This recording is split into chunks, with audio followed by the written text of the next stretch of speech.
Saint Augustine on the Most Holy Trinity, Book 14, Chapter 9 and following. Chapter 9. Whether justice and the other virtues cease to exist in the future life. There is, however, some question raised whether the virtues likewise by which one lives well in this present mortality, seeing that they themselves begin also to be in the mind, which was a mind nonetheless when it existed before without them, cease also to exist at that time when they have brought us to things eternal. For some have thought that they will cease, and in the case of 3, prudence, fortitude, temperance, such an assertion seems to have something in it. But justice is immortal, and will rather then be made perfect in us than cease to be. Yet Tullius, the great author of eloquence, when arguing in the dialogue Hortensius, says of all four, if we were allowed when we migrated from this life to live forever in the islands of the blessed, as fables tell, what need were there of eloquence, when there would be no trials, or what need indeed of the very virtues themselves? For we should not need fortitude when nothing of either toil or danger was proposed to us, nor justice when there was nothing of anybody else to be coveted, nor temperance to govern lest that would not exist.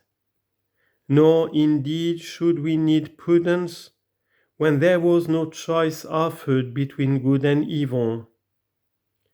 We should be blessed, therefore, solely by learning and knowing nature, by which alone also the life of the gods is praiseworthy. And hence we may perceive that everything else is a matter of necessity, but this is one of free choice. This great orator, then, when proclaiming the excellence of philosophy, going over again all that he had learned from philosophers, and excellently and pleasantly explaining it, has affirmed all four virtues to be necessary in this life only, which we see to be full of troubles and mistakes, but not one of them when we shall have migrated from this life, if we are permitted to live there where is a blessed life. But that blessed souls are blessed only in learning and knowing, i.e., in the contemplation of nature, than which nothing is better and more lovable. It is that nature which created and appointed all other natures. And if it belongs to justice to be subject to the government of this nature, then justice is certainly immortal. Nor will it cease to be in that blessedness, but will be such and so great that it can't be more perfect or greater. Perhaps too the other 3 virtues, prudence although no longer with any risk of error, and fortitude without the vexation of bearing evils, and temperance without the thwarting of lust, will exist in that blessedness, so that it may be the part of prudence to prefer or equal no good thing to God, and of fortitude to cleave to Him most steadfastly, and of temperance to be pleased by no harmful defect.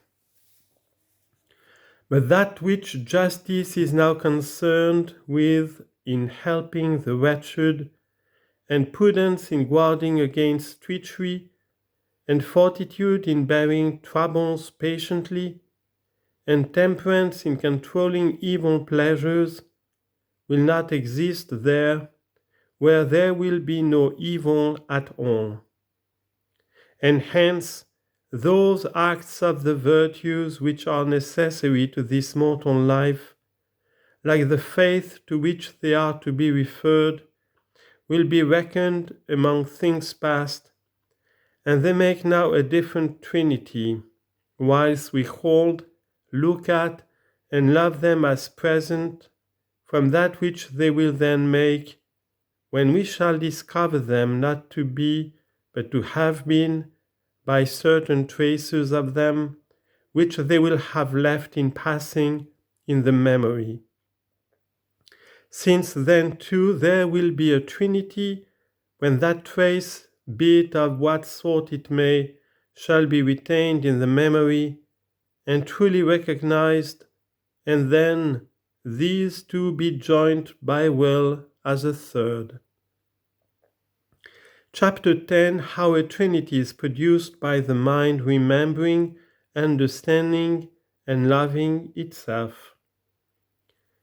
In the knowledge of all these temporal things which you have mentioned, there are some knowable things which precede the acquisition of the knowledge of them by an interval of time, as in the case of those sensible objects which were already real before they were known, or of all those things that are learnt through history. But some things begin to be at the same time with the knowing of them, just as if any visible object, which did not exist before at all, were to rise up before our eyes. Certainly, it does not precede our knowing it, or if there be any sound made where there is someone to hear, no doubt the sound and the hearing that sound begin and end simultaneously. Yet nonetheless, whether preceding in time or beginning to exist simultaneously, knowable things generate knowledge and are not generated by knowledge. But when knowledge has come to pass, whenever the things known and laid up in memory are reviewed by recollection, who does not see that the retaining them in the memory is prior in time to the sight of them in recollection, and to the uniting of the two things by will as a third? In the mind, however, it is not so, for the mind is not adventitious to itself, as though there came to itself already existing, that same self not already existing, from somewhere else, or did not indeed come from somewhere else, but that in the mind itself already existing, there was born that same mind not already existing, just as faith, which before was not, arises in the mind which already was. Nor does the mind see itself, as it were, set up in its own memory by recollection subsequently to the knowing of itself, as though it was not there before it knew itself. Whereas, doubtless, from the time when it began to be, it has never ceased to remember, to understand, and to love itself, as we have already shown. And hence, when it is turned to itself by thought, there arises a Trinity, in which now at length we can discern also a word, since it is formed from thought itself, well uniting both. Here then we may recognize more than we have hitherto done the image of which we are in search. Chapter 11. Whether memory is also of things present. But someone will say, that is not memory by which the mind which is ever present to itself is affirmed to remember itself, for memory is of things past, not of things present. For there are some, and among them Cicero, who in treating of the virtues have divided prudence into these three, memory, understanding, forethought, to wit, assigning memory to things past, understanding to things present, forethought to things future, which last is certain only in the case of those who are prescient of the future, and this is no gift of men unless it be granted from above, as to the prophets. And hence the book of wisdom, speaking of men, the thoughts of mortal, it says, are fearful, and our forethought uncertain. Book of Wisdom, chapter 9, verse 14. But memory of things past and understanding of things present are certain. Certain, I mean, respecting things incorporeal, which are present, for things corporeal are present to the sight of the corporeal eyes. But let anyone who denies that there is any memory of things present attend to the language used even in profane literature, where exactness of words was more looked for than truth of things. Nor did Lysias suffer such things, nor did the Ithacan forget himself in so great a peril. For when Virgil said that Lysias did not forget himself, what else did he mean except that he remembered himself? And since he was present to himself, he could not possibly remember himself unless memory pertained to things present. And therefore, as that is called memory in things past, which makes it possible to recall and remember them, so in a present thing, as the mind is to itself, that is not unreasonably to be called memory, which makes the mind at hand to itself, so that it can be understood by its own thought, and then both be joined together by love of itself. Chapter 12. The Trinity in the mind is the image of God, in that it remembers, understands, and loves God, which to do is wisdom. This Trinity then of the mind is not therefore the image of God, because the mind remembers itself and understands and loves itself, but because it can also remember, understand, and love Him by whom it was made. And in so doing it is made wise itself. But if it does not do so even when it remembers, understands, and loves itself, then it is foolish. Let it then remember its God, after whose image it is made, and let it understand and love Him. Or to say the same thing more briefly, let it worship God who is not made, by whom, because itself was made, it is capable and can be partaker of Him, wherefore it is written, Behold, the worship of God, that is wisdom. Book of Job, chapter 28, verse 28. And then it will be wise not by its own light, but by participation of that supreme light, and wherein it is eternal, therein shall reign in blessedness. For this wisdom of man is so called, in that it is also of God. For then it is true wisdom, for it is human, it is vain. Yet not so of God, as is that wherewith God is wise. For he is not wise by partaking of himself as the mind is by partaking of God, but as we call it, the righteousness of God, not only when we speak of that by which he himself is righteous, but also of that which he gives to man when he justifies the ungodly, which latter righteousness the apostle commending says of some that, not knowing the righteousness of God, and going about to establish their own righteousness, they are not subject to the righteousness of God.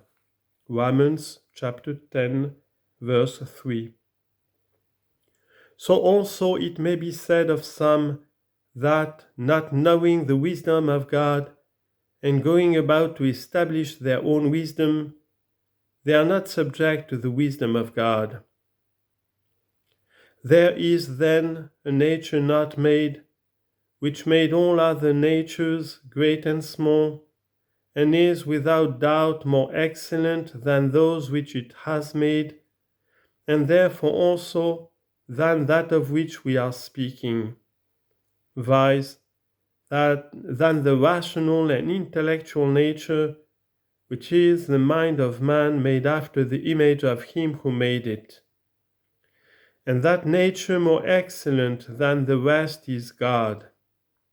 And indeed he is not far from every one of us, as the apostle says, who adds, "For in him we live and are moved and have our being." Acts chapter 17, verse 27 and 28. And if this were said in respect to the body, it might be understood even of this corporeal world. For in it too, in respect to the body, we live and are moved and have our being.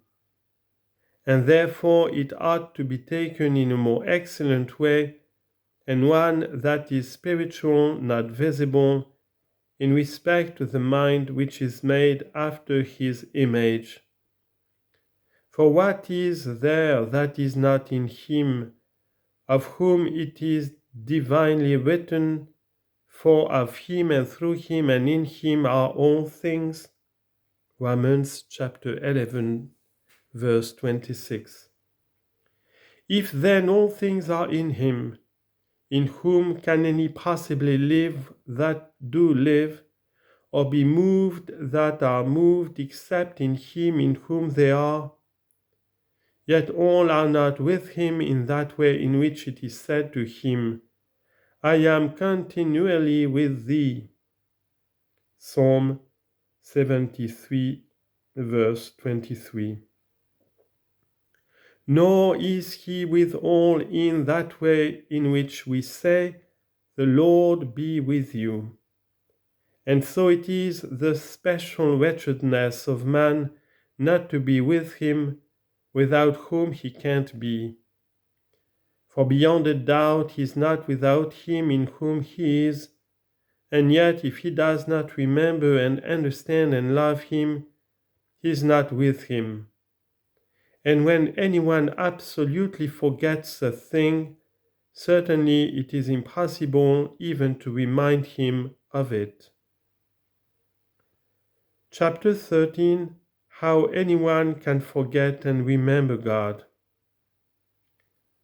Let us take an instance for the purpose from visible things. Somebody whom you do not recognize says to you, "You know me," and in order to remind you, tells you where, when, and how he became known to you.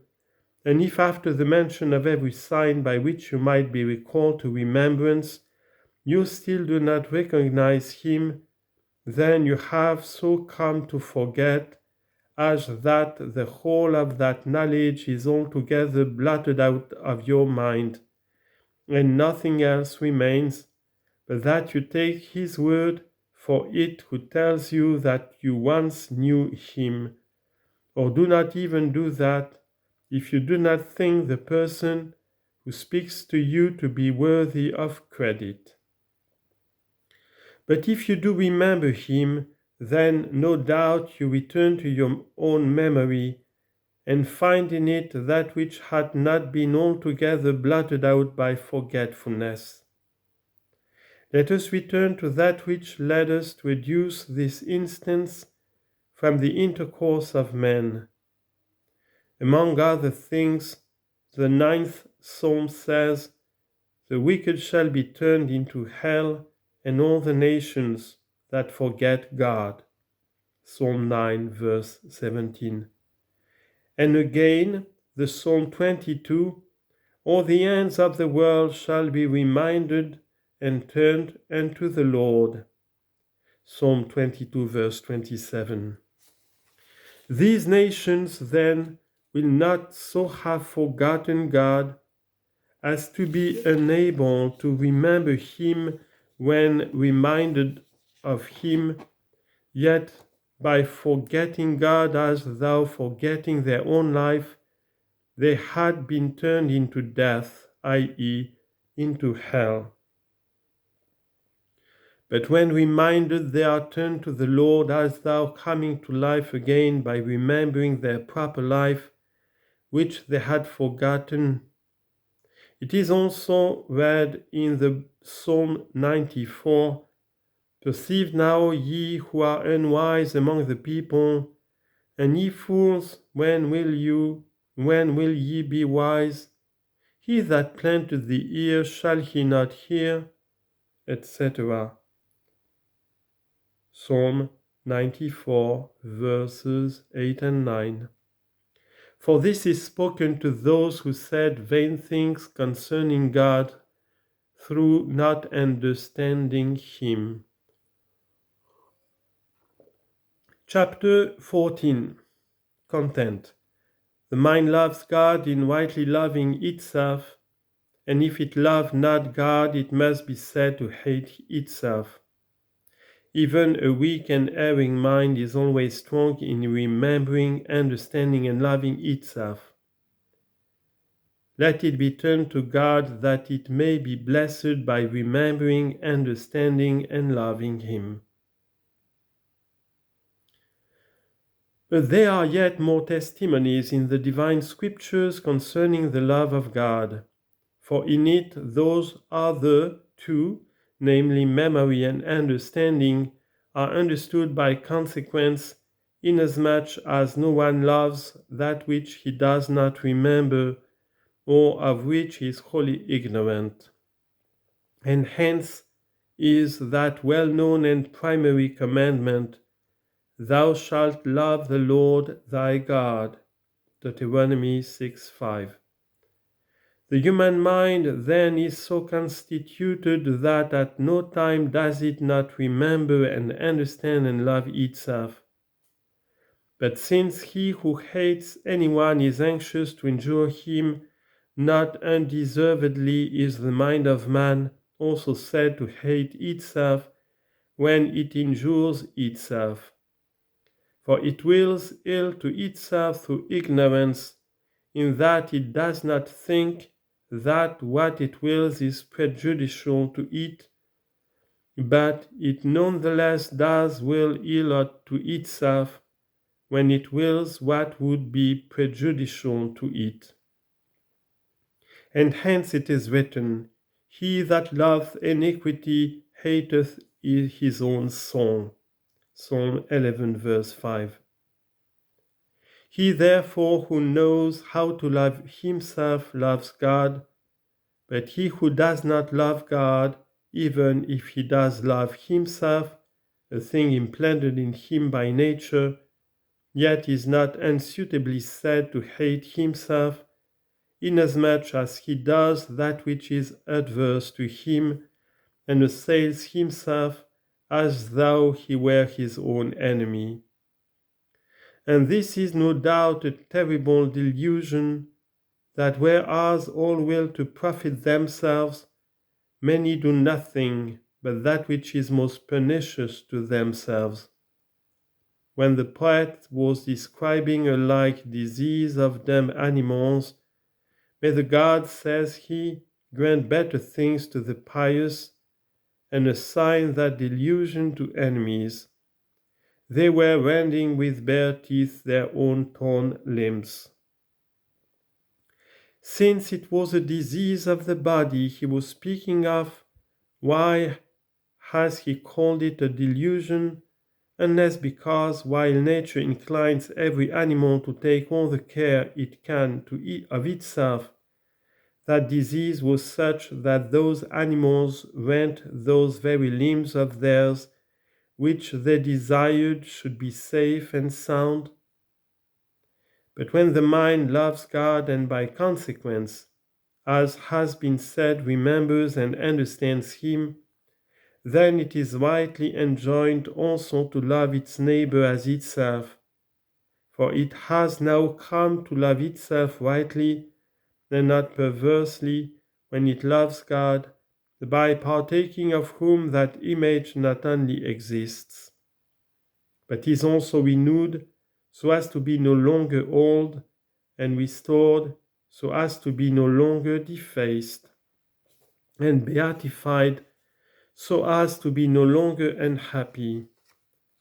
For although it so loves itself that, supposing the alternative to be proposed to it, it would lose all things which it loves less than itself rather than perish, still, by abandoning Him who is above it, in dependence upon whom alone it could guard its own strength, and enjoy Him as its light, to whom it is sung in the psalm, I will guard my strength in dependence upon Thee. Psalm 58, verse 9. And again, draw near to Him and be enlightened. Psalm 34, verse 5. It has been made so weak and so dark that it has fallen away unhappily from itself too, to those things that are not what itself is, and which are beneath itself, by affections that it can conquer, and illusions from which it sees no way to return. And hence, when by God's mercy now penitent, it cries out in the Psalms, my strength faileth me, as for the light of mine eyes, it also is gone from me. Psalm 38, verse 10. Yet in the midst of these evils of weakness and delusion, great as they are, it would not lose its natural memory, understanding, and love of itself. And therefore what I quoted above can be rightly said, although man walks in an image, surely he is disquieted in vain. He heaps up treasures, and knoweth not who shall gather them. Psalm 39, verse 6.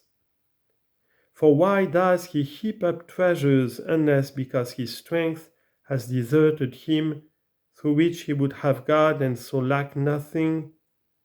And why can't he tell for whom he shall gather them, unless because the light of his eyes is taken from him?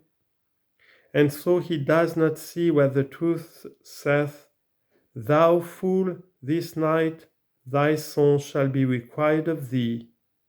Then whose shall those things be which thou hast provided?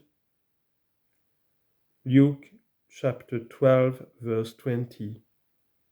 Yet because even such a man walks in an image, and the man's mind has remembrance, understanding, and love of itself, if it were made plain to it that it could not have both, while it was permitted to choose one and lose the other, viz., either the treasures it has heaped up or the mind, which is so utterly without mind, as to prefer to have the treasures rather than the mind. For treasures commonly are able to subvert the mind, but the mind that is not subverted by treasures can live more easily and uncumberedly without any treasures. But who will be able to possess treasures unless it be by means of the mind? For if an infant born as rich as you please, or the lord of everything that is rightfully his, yet possesses nothing if his mind be unconscious, how can anyone possibly possess anything whose mind is wholly lost? But why say of treasures that anybody, if the choice be given him, prefers going without them to going without a mind, where there is no one that prefers, nay, no one that compares them, to lose lights of the body by which not one man only here and there, as in the case of gold, but every man possesses the very heaven? For every one possesses by the eyes of the body whatever he gladly sees. Who then is there who, if he could not keep both but must lose one, would not rather lose his treasures than his eyes? And yet, if it were put to him on the same condition, whether he would rather lose eyes than mind, who is there with a mind that does not see that he would rather lose the former than the latter? For a mind without the eyes of the flesh is still human, but the eyes of the flesh without a mind are bestial. And who would not rather be a man, even though blind in fleshly sight, than a beast that can see? I have said thus much that even those who are slower of understanding, to whose eyes or ears this book may come, might be admonished, however briefly, how greatly even a weak and erring mind loves itself, in wrongly loving and pursuing things beneath itself. Now it could not love itself if it were altogether ignorant of itself, i.e., if it did not remember itself nor understand itself, by which image of God within itself it has such power as to be able to cleave to him whose image it is. For it is so reckoned in the order, not of place but of natures, as that there is none above it save him. When finally it shall altogether cleave to him, then it will be one spirit, as the Apostle testifies, saying, "But he who cleaves to the Lord is one spirit." 1 Corinthians 6:17. And this by its drawing near to partake of his nature, truth, and blessedness, yet not by his increasing in his own nature, truth, and blessedness. In that nature, then, when it happily has cleaved to it will live unchangeably, and will see as unchangeable all that it does see. Then, as divine scripture promises, his desire will be satisfied with good things. Psalm 103, verse 5. Good things unchangeable, the very Trinity itself, its own God, whose image it is, and that it may not ever thenceforward suffer wrong, it will be in the hidden place of his presence. Psalm 31, verse 20. Filled with so great fullness of him that sin thenceforth will never delight it. But now when it sees itself, it sees something not unchangeable.